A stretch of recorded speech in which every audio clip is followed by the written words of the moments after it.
Welcome to After the Horn. We're trying a new show now. We've had success with our local show in Colorado, and what we want to do is try to take a more national perspective. And for that, that's why we have Woody Page, Ron Zappolo, with me, Tom Green. Of course, Woody, after his years on Around the Horn, now enjoying life after the Horn. And you said you're really enjoying life after the Horn. No, I said I was enjoying going to the Horn.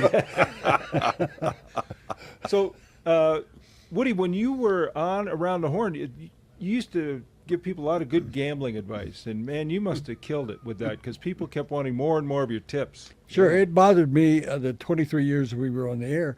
ESPN would not let you talk about gambling. You couldn't even give the odds. And then that all went haywire with the tie-ins between networks and gambling websites. And when we finally got around to it, and I said, guys, I have a lot of buddies. I got some guys in Vegas that give me a lot of information. And Tony Reale would go, what do your guys in Vegas think? And so after a while, he said, you're right. We've looked it up, the analytics, and you're right on 86.4% of your gambling. It's got to be a world record. You can get around that. All you got to do is listen to Al Michaels over the years, and he would tell you that last touchdown meant a lot to a lot of people. Yeah, well, Ron, when you and I worked in the sports office, there's always be one guy in the sports office who had to talk to the guy like this on the phone. Back when gambling was illegal. So I don't want to say anything, but my past stands out there strong. I think there's a possibility if people want to follow this, and they would like, as they watch that it goes well for them, that I will give you my address if you want to just give me a little piece of the action. Hey, speaking of gambling, not to promote somebody else who we don't know, but every week I'll watch, and I don't watch SportsCenter like I used to, but I'll watch Scott Van Pelt, and he'll do the bad beats segment. Cruel. And I find myself, as a degenerate gambler, laughing out loud watching some of those bad beats. Well, degenerate is what we do best. So yes. Let's talk about some of the games this week. We'll start with Saturdays. College football, one of the big games, of course, Woody's Tennessee Volunteers traveling down to Tuscaloosa. The betting odds, Vegas seems to like Alabama bet. They're 9.5-point pick. I'm going to start you off with this. Alabama's going to beat Tennessee. Hard for me to say. But Tennessee's not going to be beat by more than 9.5 points. They're not going to lose by 10 points. Alabama is not a great football team this year. Good football team. Tennessee is a good football team. A better football team than it was last year. But if I were playing this game, and I'm not because I don't gamble, I don't even order Chinese takeout. Take no chances. Zero chance. That is really gambling. This obviously is a podcast. So you like the Vols to cover? I'm taking Tennessee and the points against Alabama. Is Peyton Alabama Manning to win. quarterbacking Tennessee? And I'm taking sesame chicken. Ron, what do you think going down there to the SEC? I kind of agree with Woody on this one. I've watched Alabama a couple times. This is not a classic Alabama team, and I feel bad for what's the guy's name who's the coach? DeBoer. Yeah, DeBoer. You can never follow the legend. Follow the guy that follows the legend. Well, I'm gonna agree as well. He's going to hear, at the end of this year, he's going to hear, no more DeBoer. Well, they're already saying it, but they bounced back a bit. They're playing better. Alabama's playing better than their slow start. But I don't think they're quite a team who's going to be able to run Tennessee out of Tuscaloosa. That over/under is 58.5. I do think it'll be a high-scoring game, but I don't have a good vibe. We all like Tennessee though with the points. All right. How about Ole Miss, Georgia? Ole Miss going down to Georgia. I got one thought on this game. Well, wait, let me just tell you one thing real quick. Ole Miss, really highly ranked, really struggled this week with Washington State at home, and that's not a good sign. Well, I think the only thing about this game, Tom, is Kirby Smart struggled with Was it this or was it this? And I've watched the tape. I think it was this. I think But he convinced him it was this. Well, I think it was this. The T sign. Who do you like, Ron? I got to go with Georgia. You know, I know Georgia's got a blemish on their schedule, but I just think in general, history tells us that Georgia beats Ole Miss. I didn't like what I saw from Ole Miss last week at all, and maybe this was the classic look ahead because they knew this game was on the horizon. But if I was going to play this game, I'd probably want to take the 7.5. It'll probably end up right around there. So I'm going to very tepidly back Ole Miss in this one. That's why, as an older person that tries to mentor and has for many years, 86.4%. I don't want any part of what game. you guys are talking about. Let me give you the expertise on this. You stay away from who's going to win the game. You stay away with who's going to win by the odds. The number here is 54.5. These teams are going to get more than that. Ole Miss can score 50 points by itself. Georgia scored at will during the course of the season. So if you're a gambling person, and we're talking about it, if you're a gambling person, forget about all the, don't try to win 4 different ways. Mm-hmm. Pick your way, and the way is that you say, this is going to be a high-scoring game. I'm a little worried about Ole Miss scoring at will when they only put up 24 on a team that'd given up 50s earlier in the season. I mean, they really did struggle with Washington State, and to think they can automatically drop 40, 50 points. Hey, let me just correct you. Amateur gamblers always try to win 4 ways. It's called the parlay. That's why they have all the casinos in Vegas, because idiots go out there and say, give me a 5-team parlay for $100. Yep, and that's why a lot of them are down on what used to be called the 60th Street Mall, begging for a handout. So here's an interesting matchup. We stay in the South. LSU going into Nashville to take on Vanderbilt and Diego Pavia. Vanderbilt favored at home over LSU. When was the last time that happened? It might have been a minute or two because, because so many people, I think with LSU, so many people like Brian Kelly so much. They just want to back him. They just want him to win and enjoy some success. Vandy's the show, though, and Diego Pavia's the star of the show. They're pretty good. It just sounds tough weird. Call. It sounds weird to back Vandy. Yeah. But they're better. I just don't think there's been a Vanderbilt that you could really depend on since James Franklin left. I knew what was coming there. Because, man, when he played there, maybe he'd go back to Vanderbilt if they weren't playing so well. This is going to be very close because Vanderbilt, I think, is offering the best team they've had since Franklin had his last season there. LSU kind of scares me in a lot of different ways. Brian Kelly scares me because I don't have full faith in him. Yeah. I don't either, but you know what? If he were an evangelist, athletes. If he were an evangelist coming to town, I wouldn't sit near the front row. Well, you're a veteran of the Southeastern Conference. LSU at home is another animal. LSU on the road, a little shaky at times. Saturday night in Baton Rouge, the best. To me, the best. Yes, of all time. Vandy's slipped a bit, though. They came out strong. The Alabama victory. I'd like to see Vandy win here. I'd like to take but that 2.5 points is almost. It's hard to lay it with Vandy. I go with LSU.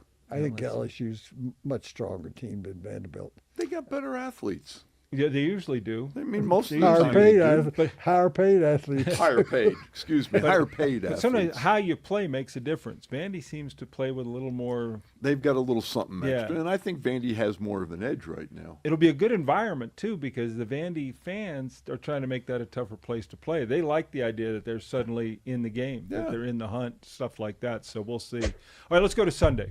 Got some good games on the NFL slate. Eagles at Vikings. Philadelphia, obviously, kind of surprised to come off that loss to the Giants, the loss to the Broncos. The Vikings, having traveled overseas, now come back home. But the Eagles have some extra time. 1.5 point favorites. Who do you like? Love the Eagles for a lot of reasons. I don't think they're going to lose 3 in a row. I think they're in kind of a crisis mode. Minnesota, tell me who's going to start, Carson Wentz or J.J. McCarthy. Either way, I'll take Jalen Hurts. I know Philadelphia's got a lot of issues with A.J. Brown, a lot of diva stuff. I think Sirianni's a good coach. I think he gets a lot of unnecessary criticism. This is one of those circle the wagons games where the Eagles have to win the game. I'll take the Eagles. I'll lay the 1.5. Woody?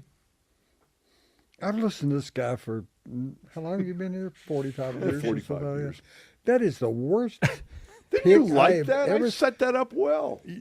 Oh, you set it up well if you were like selling snake oil or something. You like the Vikings? You get people to buy that. Oh, do I like the Vikings? The Eagles are playing like dog shit. Have you watched They the have Vikings? just lost one of their key defensive players, retired. Yes, in the after middle of 2 the week. losses. Yes, Right in the middle retired, of the week. You know, Showed up to work one day and said, that's it, I'm I just done. felt it. and not only that, don't you have to wonder that the Eagles didn't say, can we rethink this? We'll throw you another $50,000. We're in a bad period of time. We've lost 2 games. You can't walk away now. Have some pride in your team. No, give me the Vikings. I don't care who's starting it. Fran Tarkenton. See, you're old enough to remember That's that. good. I'm taking Fran Tarkenton. Fran Tarkenton I'm would be taking- better right now than Carson Wentz. Friend says I Asbury like Tarkenton. Minnesota at home. I like it when they play at home. I think they control that home. I think the Eagles are proving to be. Here's the point, guys. They came out and they won all those games, and you say, "Boy, that's unusual for a Super Bowl champion." They usually struggle coming out because they got to get back adjusted. Well, they came out okay, and then they sort of hit that road. Pothole. But they're gonna rebound from that. They have too much talent, and the last couple years they've had lulls Okay. in both All years, right. even when they Okay. won. I'll listen to you. Yeah. Whatever you make for appearing on today's show, I'm betting. All right, I'll bet you that. We'll bet that. Today's salary, really? You guys are going to put that much Do you on want? the line? Yeah. Do you want to break? No, the, I do you don't wanna- know. You can break the ties. I'm here. going to bet on the Hey, over. listen, I'm going to take the over. I'm a Giants fan. I'm rooting for the Vikings in this game. I just know it's a waste of time. The Eagles are going to win So the you're game. betting the Eagles, but you're rooting for the Vikings? Yes, because Oh, money is what- thicker than. Man. Yes, if you're going to put good money on something, take the Eagles and lay the 1.5. All right, let's go to Jacksonville. The Jags. are Do you want to hosting make a pick on I that? can't- I like the over. I I just can't. think You just like 42 and the a half. over.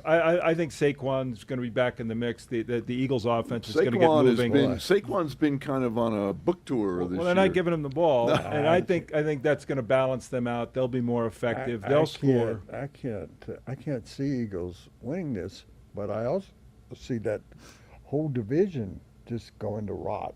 The Eagles division? Yeah. Yeah. Look at Eagles, it's- Giants, Commanders, Cowboys. Dallas. Yeah. There's not a good team in there. Not Did right any now. of them win this weekend? They didn't. Only the did they? Giants. Giants beat the yeah. Eagles to Yeah. do that. All right, Rams go to Jacksonville. They are a 2.5 point favorite. Woody, you're beloved in Jacksonville. They still remember you fondly there. The Jaguars. And I said a week ago, watching them against who'd they play? Who'd they beat? Seattle? The Chiefs. They had the Monday night game. Chiefs. Monday night against Chiefs, and I was pulling for them. And if anybody has a history of me in Jacksonville, that's like the devil came down to Georgia They trying love to you play a there. violin. I have become a Jags fan. They're lucky. They have a quarterback who falls down, over his rolls own over.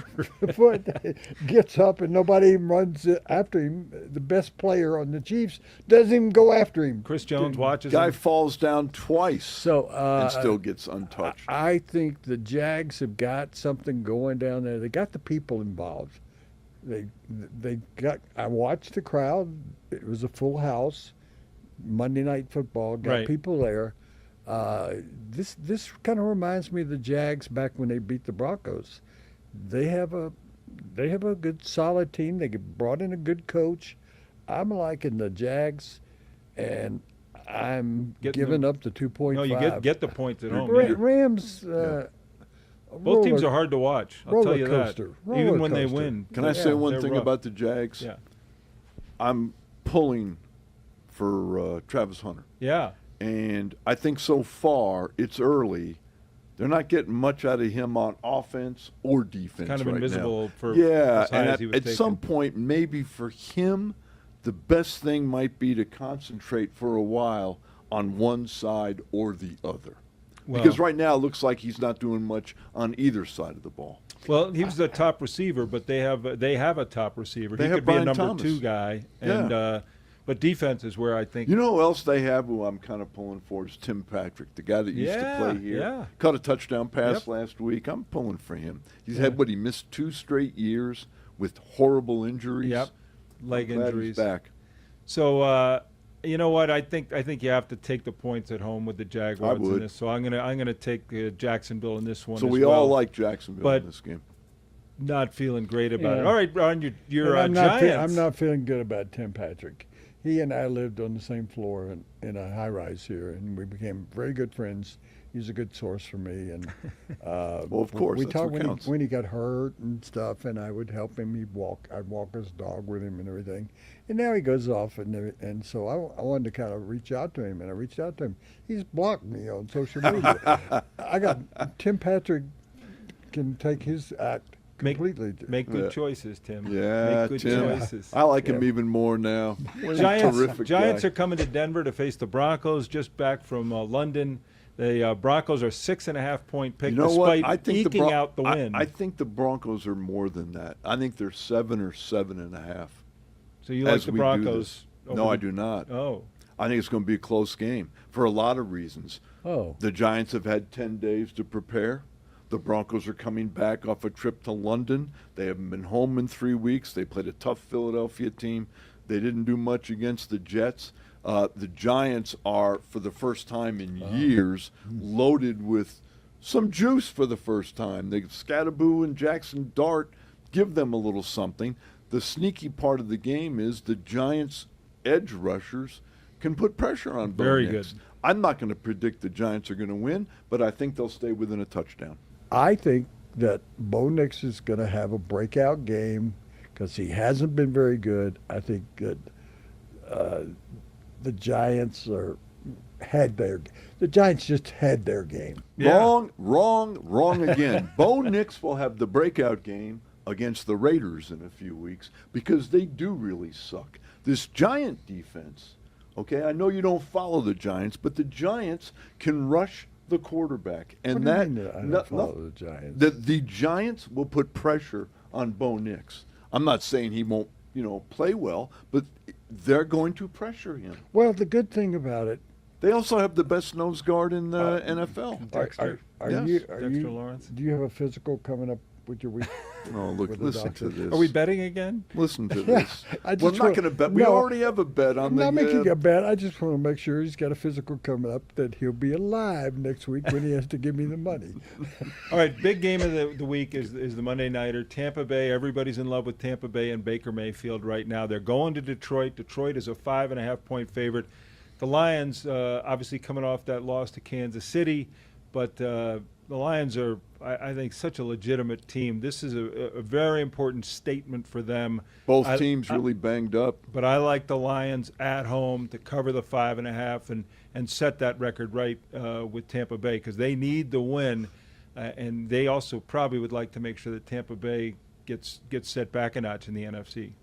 I think you're right because I think the game means more at home to Detroit than it does to Tampa. Tampa's got one loss. Detroit has two. Tampa is potentially going into this game without any of their top 3 wide receivers. Egbuka, who's probably the offensive rookie of the year, Mike Evans, and Chris Godwin. Now, Baker Mayfield did a great job throwing to a bunch of guys named Johnson last week, and it worked out great.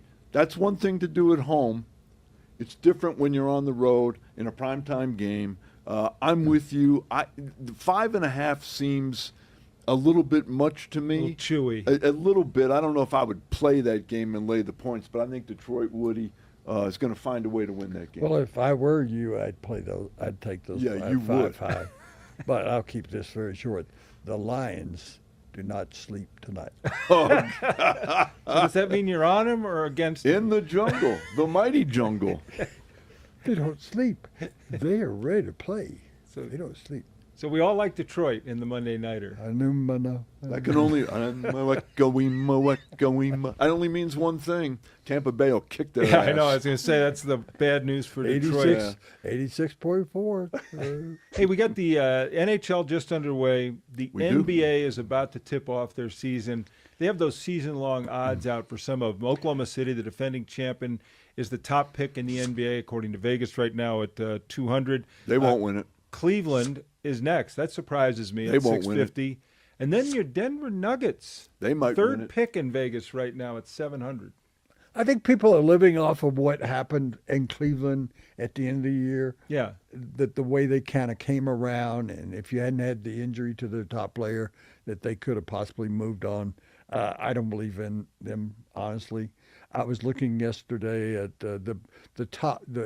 looking at the team's top three players, and the Nuggets have in the top three players because Houston Rockets and the Boston Celtics have lost two Key out of their players. 6 key players. They're not big.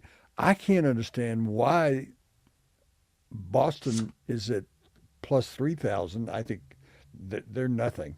I think they're just Unless he Jason comes back. Tatum Yeah. were to come back. I don't see that happening. I don't either. And the Lakers 1,500. That they are a popular. People Everybody know the loves them name. in Las Yeah. Vegas. Everybody good for you.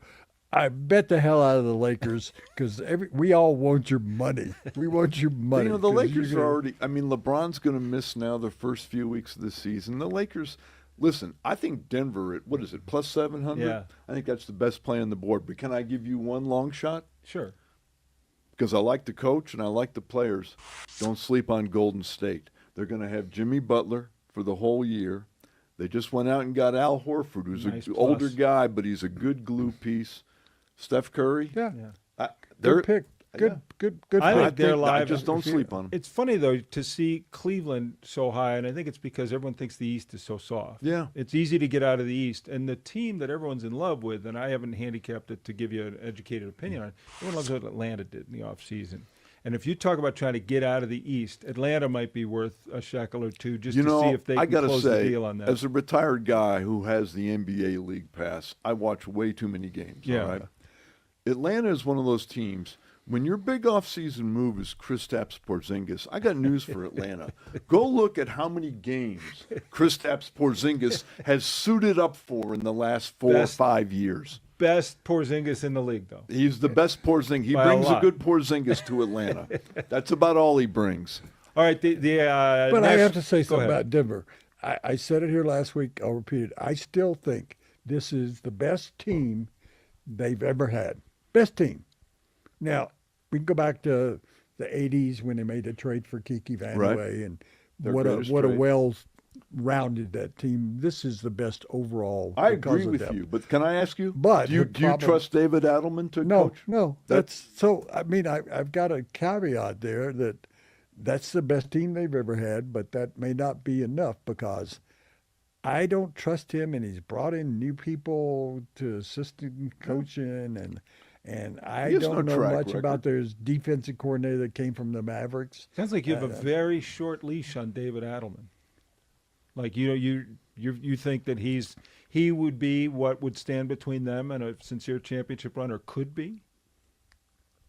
Yes, Yeah, I kind of Yeah. agree with that. Because if you have a I- team like he says is the most talented team they've ever had, why wouldn't you want to bring a veteran coach in to coach them? that surprised me totally. Yeah. I mean, you're bringing in. I'm hoping they brought in a very, very good assistant, defensive-oriented coach from the Mavericks, but the Mavericks weren't a great Right. defensive team last year. This was the time, I think. It's like looking at the Rockies and saying, "Oh, this kid did a nice job. Give him another chance." No. Enough of giving another chance. Edelman has to get off to a great start. And he likes to play that. I've seen it in the preseason. Right. He's coming out with that zone defense that he's in love with. And it worked well for him in the playoffs last year. But I'm not real happy with how he's got a number one squad and number two squad. I want to see mixtures of those guys. And maybe, I'm sure he's going to do it at some point, but he plays the first five for like 9 minutes. And he puts in the next five. I don't like that. I like both centers in there for 3-4 minutes. I don't like that either because I always like having one of your 2 or 3 best players always on the floor. Yeah, to run it. Always. To I'm rely on. going to throw a real old one at everybody. Red Auerbach and I spent some time together, and mostly we spent time looking at, he had a pocket knife collection, and he showed me that. And that was interesting that he wanted to take out time to show me that. Right. But he said to me something interesting. He said, the secret to me, Red Auerbach's the best coach of all time. He said, the secret I have is that I always have 3 shooters on the court.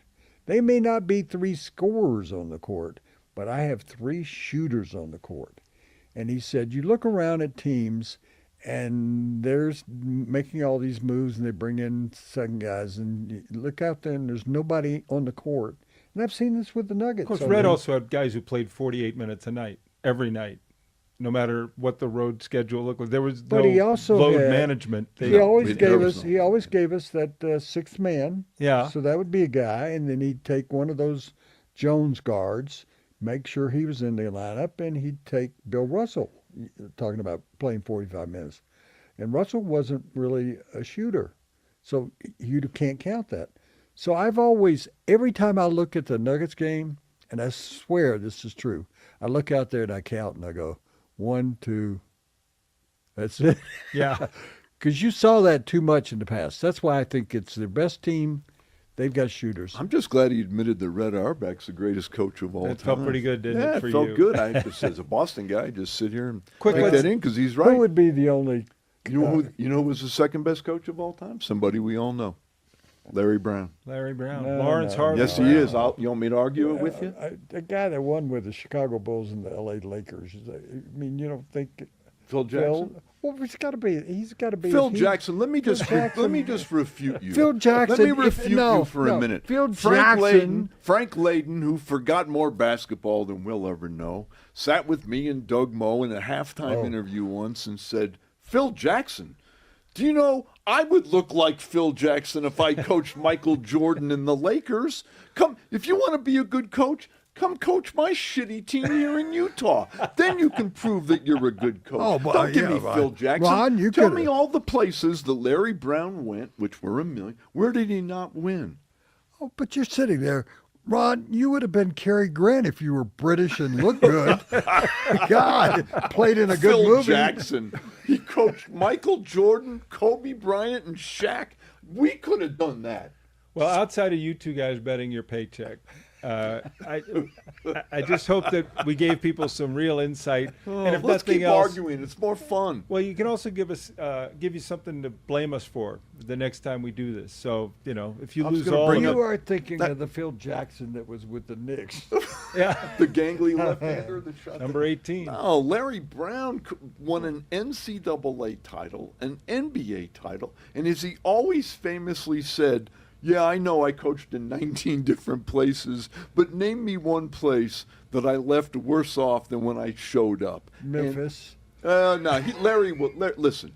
And the great thing about Larry is still alive, and he's doing well. Larry, we're going to read about Larry one day that he's taken a high school coaching job. I could name one place that he took. We were in San Antonio early in the ABA, and there's a canal. The people know that it's a fake canal. And we're in there, and we're having some guacamole and margaritas. And neither Doug nor Larry drank very much, so I had to drink for them. And Larry says to me, the only thing good about, he had one drink. Yeah. The only thing good about San Antonio is the guacamole. There's nothing else in it worth anything. And so Larry ends up coaching in San Antonio. Well, And he's got to back up that he left San Antonio worse than he found them. Now, can I just say, we could tell Larry Brown stories for a long time, but I'll never forget, Doug Moe tells this great story. Doug was in San Antonio and Larry was coaching the Nuggets, and Angelo Drosos, who owned the Spurs, he's about to fire Doug. And Doug calls Larry because he wants to get cheered up by his best friend.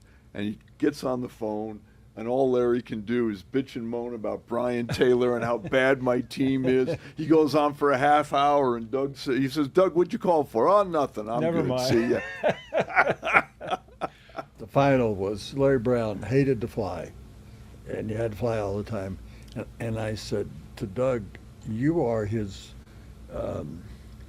blanket. You're your security blanket. Yeah. Sure. Because he hates to fly. And he said, what he doesn't realize, I hate to fly more than he does. he's not focused on Yeah. that. He's dialed in on And himself. when Larry left, Doug was the guy that walked the length of the airplanes and couldn't wait to get off. Couldn't wait to get off. Never sat down. Hey, this has been story time, and we also had some great gambling advice for you. Oh, yeah. We'll see how great it is come the next week We or won't so. remember what we picked. But if you like what you see, if you hate what you see, if you want to like or subscribe, please do so. But you can also reach out to us, ath@guerrillasports.net. Let us know what you think, and if you make a lot of money and you want to send Woody a little something, he'll be able to get in touch with you. No, I'm going to get his paycheck this week. It's a big one, too, let me Wanna tell tune you. in. I'm going to actually, you're going to have to hold up one of those gigantic Big winter checks? Yeah. One of Well, those cardboard let's checks. just say it won't affect your tax position. Hope to see you next week here on After the Horn.